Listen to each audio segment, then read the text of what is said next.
Welcome back to the coverage here in Rome, live for the Italian Open 2025. We are now at the middle of the day as 512 players gathered to compete in order to become the champion. And that means that we are going through 9 rounds of Swiss, and we are currently in round 5.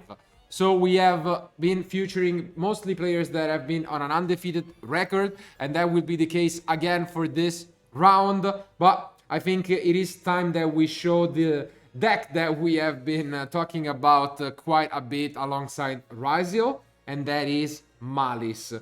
Finally, we managed to pick up one of the duelists. We're still going undefeated with it, and I think the deck has a lot to offer. It's quite unique. There has been a lot of different versions, whether playing, more relying on engines, mixing it up with other ones, or playing power spells. And power spells are the synonym of Sky Strikers, and that's what our duelist today is doing. I think I really like this idea. We have seen some experimentation at YCS Riley already of this deck, and I'm really, excited to see it in action. But against it, it will be another of those decks that people have been, rumoring about, and it's Voiceless Voice. Yeah, I mean, we saw Valerio at our previous few matches during the year, so always piloting this deck, funnily enough, and being in the top tables. And he's playing also some Razio cards in the deck, some cool additions to it. And once again, like most of them are 3-offs, so very consistent deck. And now let's see against the Maliss deck in action, honestly. Yeah, I think Voiceless is for sure one of those decks that, to me, is for, people that really enjoy it and stick to it, diehard fans.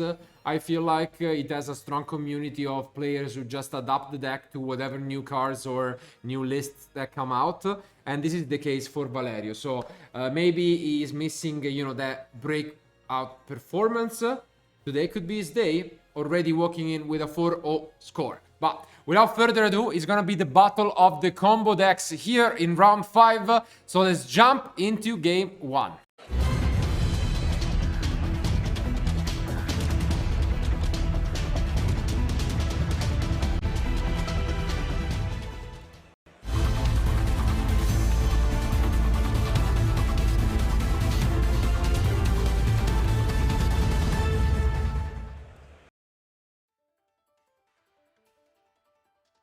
Here they are. Important role. I think it's Snake Eye, meaning 1 and 1. And yeah, his opponent is gonna go first. So fasten your seatbelt, because we're about to experience some Maliss in here.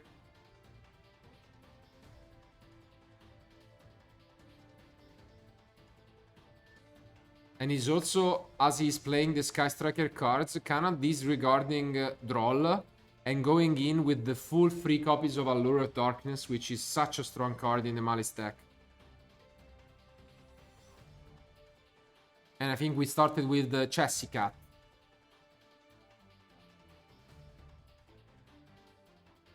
Chessy Cat into the coder, and here I think comes a Magna. Okay. Yeah, and a good start here from Nicholas. The important thing is to put up on the field the Maliss monsters to start your combo, and also with the Magnum would being activated also in the end phase, you can also search out something. I think he has a very good hand as well with a Thrust. And here it comes the first one, the Red Ransom. Is there any response from Valerio? He is using only 6 Entraps in the deck, being Impermanence and Nibiru. Straight to the point. And yeah, this resolves.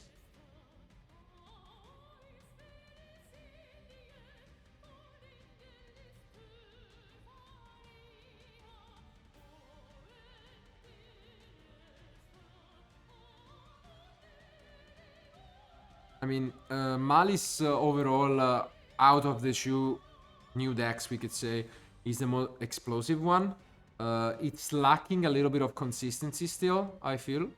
but definitely in terms of power level, it can set up ending fields that are much better than Ryziel. And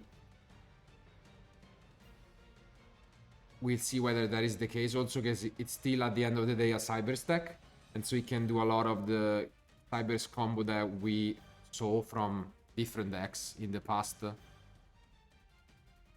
Yeah, I mean, at the same time, I think it's so explosive sometimes that it's very difficult to stop, because like a couple of interruptions may not be enough, and it gets to a certain point in which also I think it's not super easy to side decking against the deck. Of course, there's the artifact Lancia, which is very helpful, but at the same time, like both Maliss and Ryziel are very different decks. Like as mentioned before, Ryziel is more of a Zodiac version, let's say. Maliss here, there are very different versions, like the one Nicholas is playing is with Sky Striker, as mentioned, with Allure of Darkness, so it just tries to put up on the field as soon as possible the combo pieces. And I feel like also there's room for you know, experimenting a little bit, and you know, YCS Birmingham is in a month from now, so there's still room for fantasy, I would say.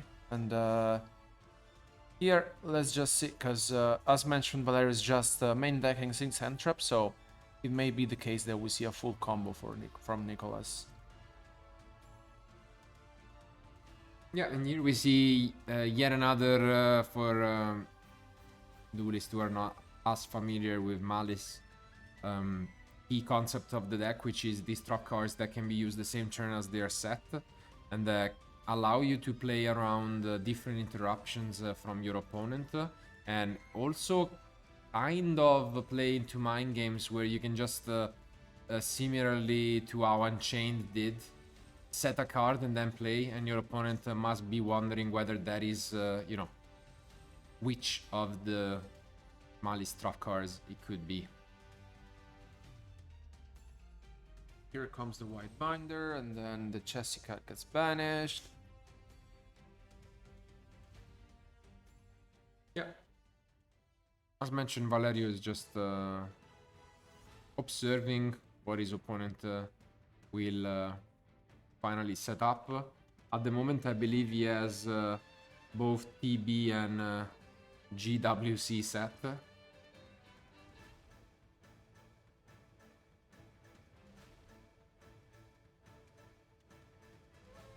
And here, if you're Nicholas, you just try to continue if nothing happens, or you just consider maybe my opponent has a copy of Nibiru, because it may be the case, right?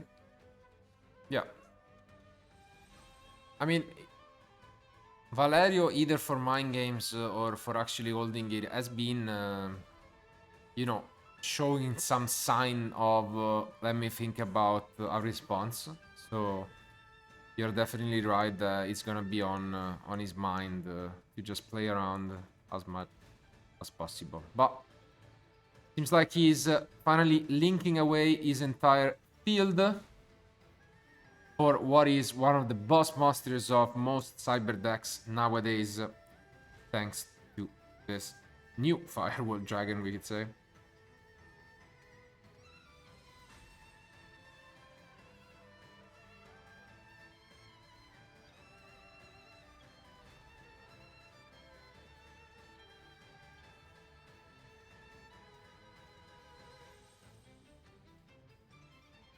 And then he's gonna set up the negation in the graveyard. Yeah.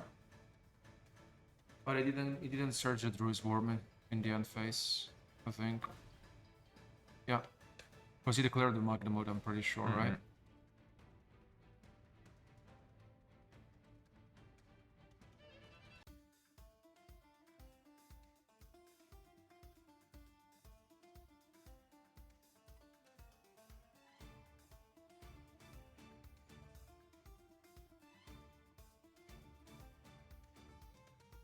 Okay. Apparently, he didn't declare the Magnamut. That's what we have been told by our judge.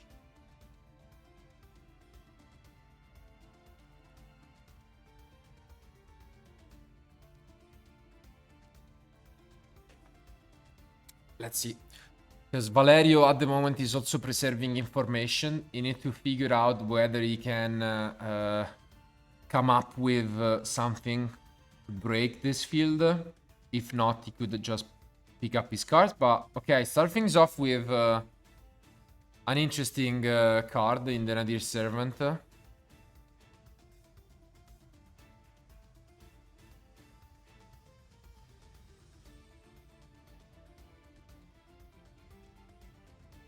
And yeah, it prompts the negation.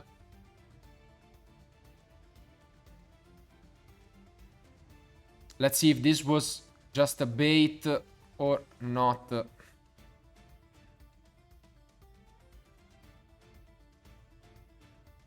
I think Valerio is holding another one because he was having a look if he can activate another copy. Yeah, exactly. Because if it, unfortunately for his opponent, does negate the activation, and so he can use the second copy. Because he doesn't say only one can be used, but only one can be activated.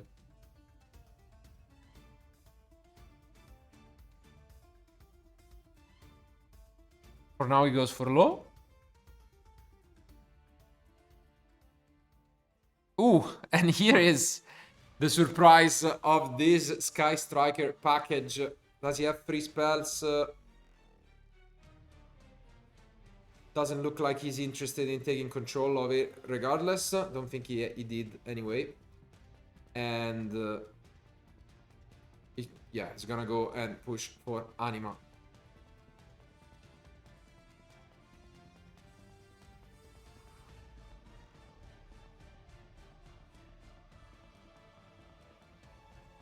As the activation was negated, he is not under the restriction of Nadir's Servant, which is also why he has gone for low first and kept the second copy of Nadir afterwards. And here we see another of those popular tech cards this weekend in this Metaltronis.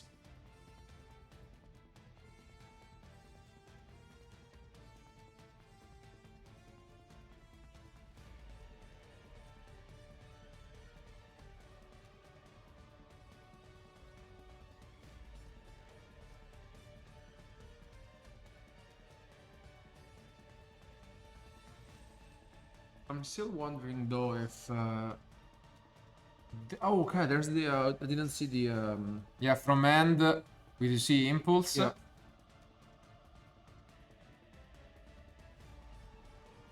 Honestly, I mean, with this impulse being activated, maybe more than enough. Yeah, and this is huge because as you can see here, dude, I mean, this is just a lot.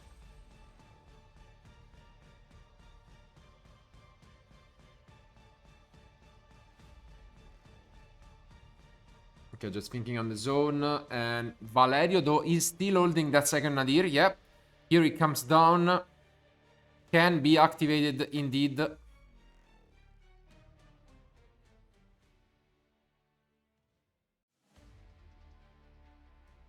So he's gonna have, I think, quite a few options available to him. He does have the Antis. He has quite a...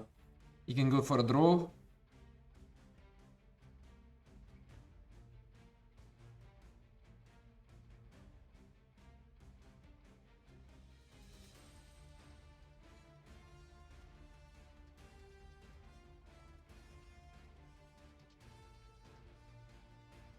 And yeah, does go for Antis.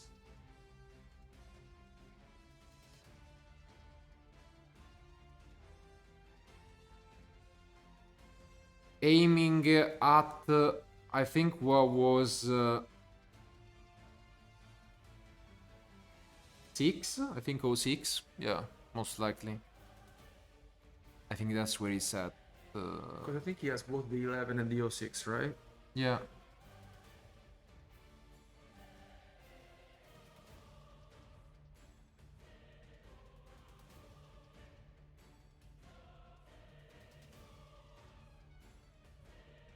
But Oh, okay. He goes 06, change. chain 11. Yeah.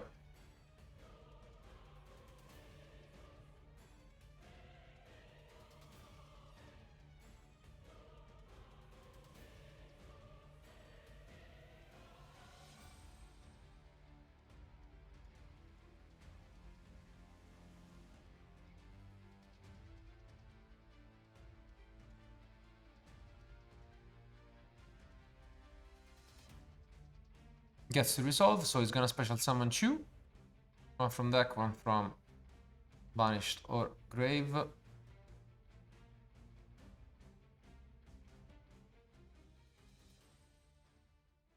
Here they come. And it's gonna be the white binder from graveyard who gets to, if and most likely will get to resolve, is gonna grant him so much advantage here by banishing 3.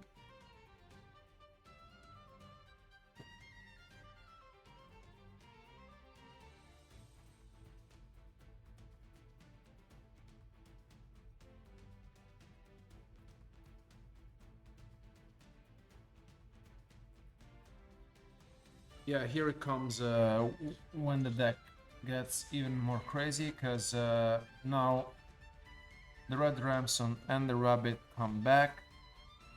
Yeah, it just gets to special summon a lot. He banished the NTs, which means the Maximus in hand is also dead at the moment, as he doesn't have an extra deck monster to banish in the graveyard.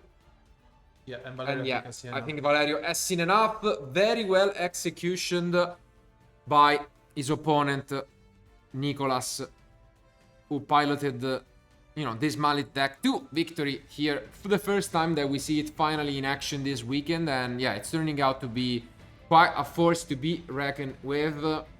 On the other hand, Valerio, as they are discussing, he's saying I didn't really have much. And now he is gonna take a look at his side deck. And this is where most doubters of Maliss come in. Because there is enemy number 1 out there, which is Artifact Lancia. This card is just absolutely incredible. When you go second, you have obviously the 3 copies. But the issue is that when you go first, you can have up to 9 copies by playing Artifact Sanctum, a favorite of mine, I gotta say, and Trust to search it. In this case, Valerio is gonna play 7 copies essentially of it. And yeah, this is a big issue for Nicolas. Does he have any way to fight back? He does, because he is siding his own copy of Lancia with the crossout. So that can be a way to just try and, even out. On the other hand, Maliss, being a deck that relies a lot on banishing, can also afford to side Shifter. And that in some of these matchups can really, come in handy once you side. So it will be an interesting face-off, I think. The only thing I'm not sure of is, being the deck Valerio's playing, maybe I would have not spoiled it, because it didn't really change much. Of course, you really want to try and fight back, but given Valerio's hand and compared to his opponent, maybe could have given a try just saying, okay, let's just go into game 2. I mean, not that your opponent may be super familiar with the deck or may expect it to the tournament, but I mean, overall, if you don't really see the chances on the table, maybe sometimes it's just better, as we have seen so far throughout the years from our most successful players, just go straight into game 2. But here, we will soon find out if the Artifact Lancias will be activated from Valerio, and as mentioned, he also has 3 triple tactics talent, so like... Yeah, a lot of option going first, but worst case scenario, I mean, Nicolas can relax a little bit more, because even if things go, down south, he has game 3 to try and fight back. But our duelists are pretty much over with their side decks, so let's jump back into action for game 2.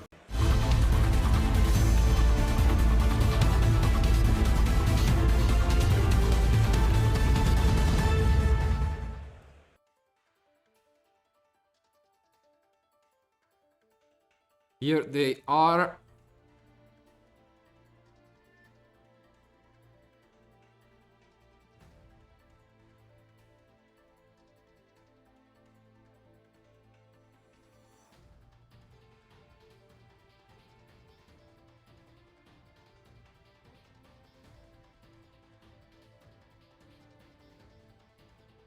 only one of them can advance with an undefeated record. And obviously, for anyone who is not too familiar with these opens, it's only Swiss. So even just one loss usually means that you're not gonna be able to win the entire event, and this makes it, in a way, even tougher than other events that might have a higher number of participants. And you really want to get your chances and advance as much as possible into the tournament. And I mean, as mentioned before, we have national champions in the Rome, Voiceless champions, and not an easy tournament to play, especially with a field like this. 9 Rano Swiss are always, almost there for a Voiceless, let's say, for Swiss rounds. And here, Valerio is just having a think on how to proceed with this. We have a Lancia in hand. Yeah, we do see the threaded Lancia, so at the end of the day, even if he's not able to make the best field, he can chill. And here might come one of the techs, we could say, because he is using a Ryzel package. And this is not something, played by every single Voiceless voice players. And it's definitely an interesting one. So let's see whether that will be something that can push this deck even to higher degrees. And it does start things off with, as we can see, the X. He's just playing the 6 Ryzel's monsters, so 3, 2, and 1 ice.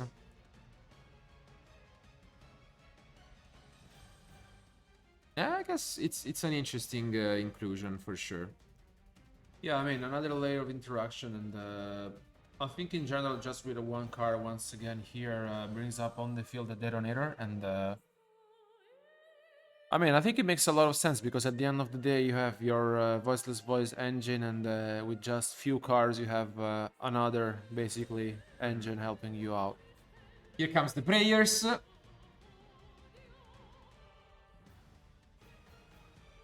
And gets rid of the Soravis, which is always a nice protection from mostly Impermanence and Veiler.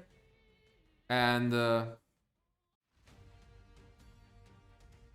this allows him to get Skull, Guardian, and Low.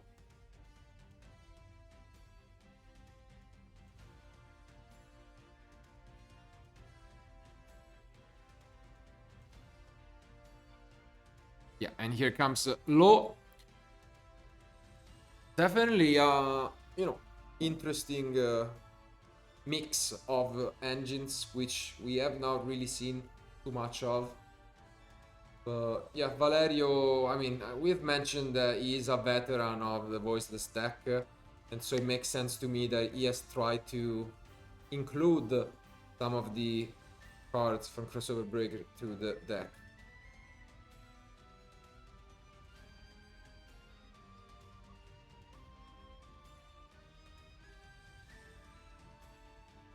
That's it. So Nicolas facing off against what seems like the unbreakable field with the Lancia. Does he have the cross out or the cold buy? Does not. So he's gonna chain a Bestial to just try and stay in this.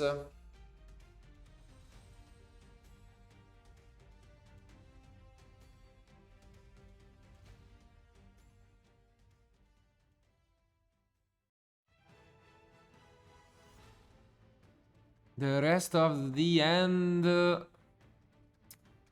think he might have a trust.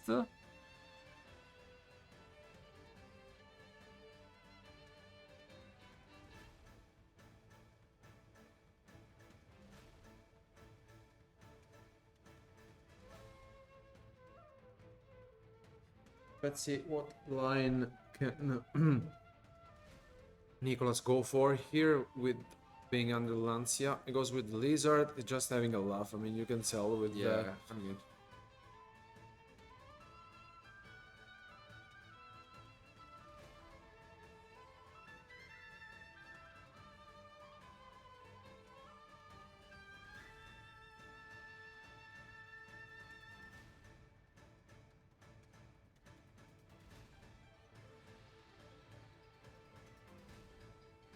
Vernier goes with the engage. Yeah, the engage with the different artwork. If you have not recognized it.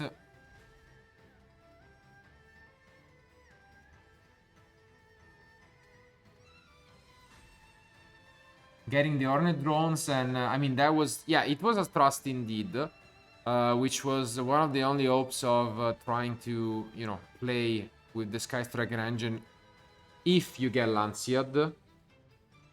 And here comes the Hornet drones. Kagari can get you back that engage, possibly. But that's not gonna be the case, as we do see the Radiance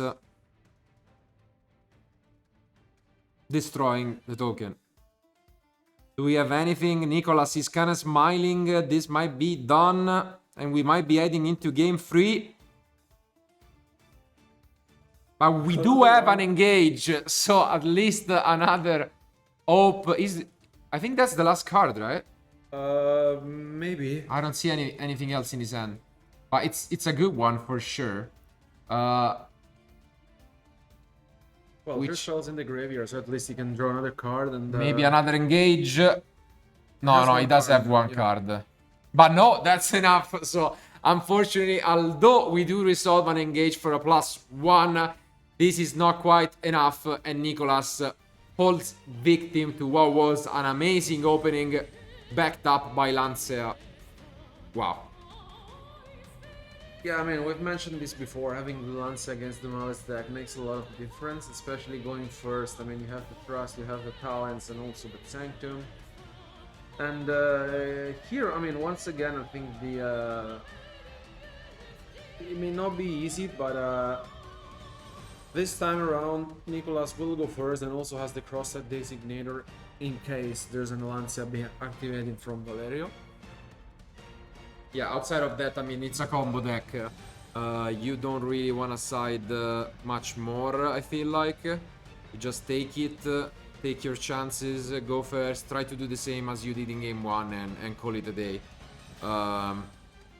The pressure is definitely gonna be on Valerio to find a way to fight back when going second against the Maliss deck. Because suddenly those Lancea go from 7 to 3. And that's a huge decrease. So let's see whether that will be the case. Luckily, at least for them, the good news is that there is still quite a lot of time remaining. About 20 minutes left in the round, which should be plenty for them to find a way to finish it before time is called. And advance, most importantly, with a 5-0 score, which is what you really want to do to try and become the 2025 Italian Open champion. Do you see any of them having an advantage at the moment? I mean, I feel like Valerio may have a little bit of advantage just because of his experience and playing a deck which Nicholas may not be familiar with, and I mean, at the same time, I mean, Nicholas may have an advantage going first. Yeah. So they may close, I make guess. the difference. Yeah, it's a very close one. But I mean, overall, I think that both of our duelists have the chances, and I mean, they're both showing us the consistency of the deck. And on the other hand, I also like that you know, Valerio is still holding on to the Voiceless deck and making it even better and better, format after format. And Yeah, you always love to see these players who stick to their strategies and just try a way to innovate it month after month, if not year after year. But I think without further ado, as they are finalizing their chances, one of them is gonna have to submit to the other and give up on staying undefeated here in Rome. Our duelists are almost done with their side decks, so let's jump back into action for game 3.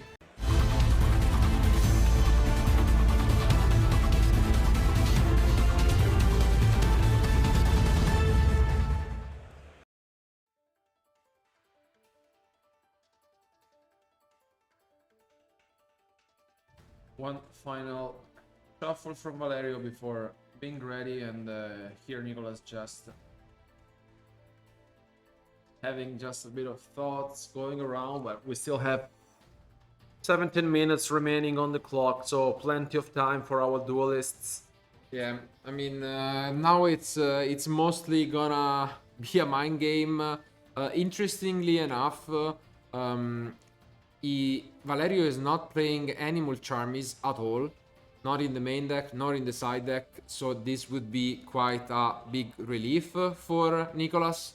But I think the main question at the start of the turn would be, do we have the Lancia? If not, we can really have a sigh of relief. And that's it.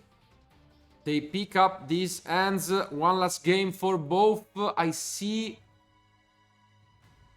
some interesting, a lot of Sky Striker cards in the end from Nicholas. No Lancia yet. Do we have it? No, we don't have Lancia, but we do have an Impermanence. And there was a cross out though in the end from Nicholas. Yeah. And is he activating it? Doesn't look like it. Impermanence has already resolved. And I think we just set. Wow. Because he's not playing any. Yeah, he's not playing any Impermanence. He cannot use it. But here comes a card from the side deck. Usually a target for Trust, but in this case, he does have it. Art drawn, the different dimension ground. Very annoying one. Essentially your shifter in the form of a trap card. Are you surprised that it's not even side decking one Impermanence? Like, of course, it's playing the Impulse, but still. You know. I mean, I guess he pretty much thinks that the card is not really that relevant to stop his combos. Might regret the decision later on, but I mean, I'm sure Valerio is not.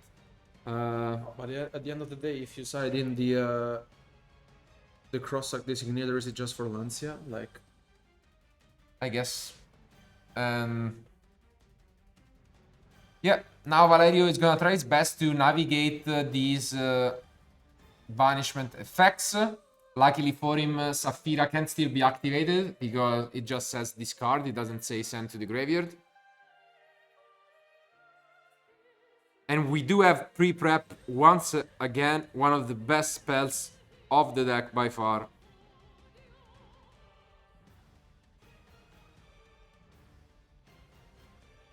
Let's see, it's gonna be close and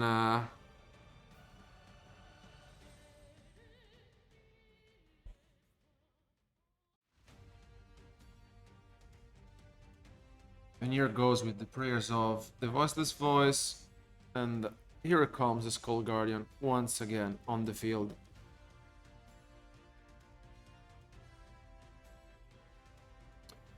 Still, at the end of the day, the different ground is, I mean, can hurt, of course, but still.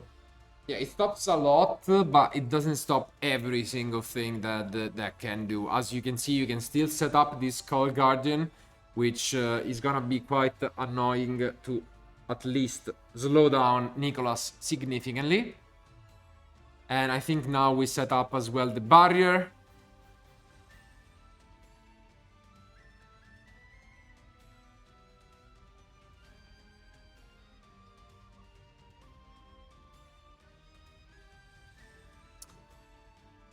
And yeah, I guess, no, still 14 minutes remain, so I guess time is not yet a concern. But cutscene will be.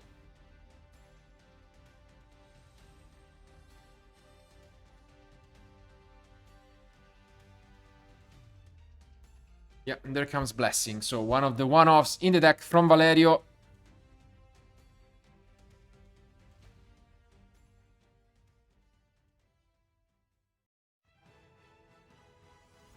And there comes Blessing. Getting back some of these resources, trying to play around this different dimension ground as he can.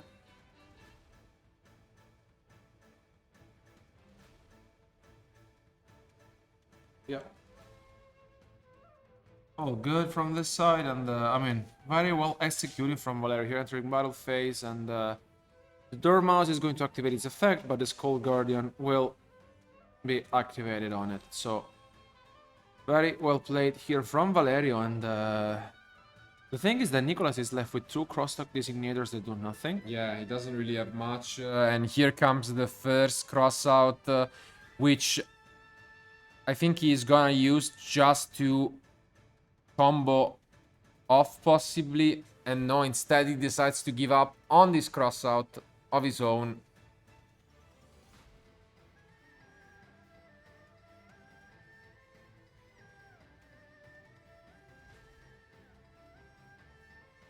And yeah, there comes the handshake. Unfortunately, as is revealing, has picked up all of the ways to stop his opponent from playing, but not much engine of his own. And Valerio is the one who prevails with his Voiceless Ryziel deck.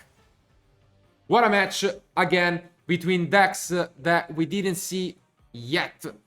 But this just proves to show you how tough the competition is between these 512 players gathering here in Rome to be crowned Italian Open 2025 champion. And yeah, what a match it was. Maliss, unfortunately, although having the advantage and being the first deck to be ahead, you know, you gotta give credit to Valerio for keeping his nerves and then accomplishing the comeback.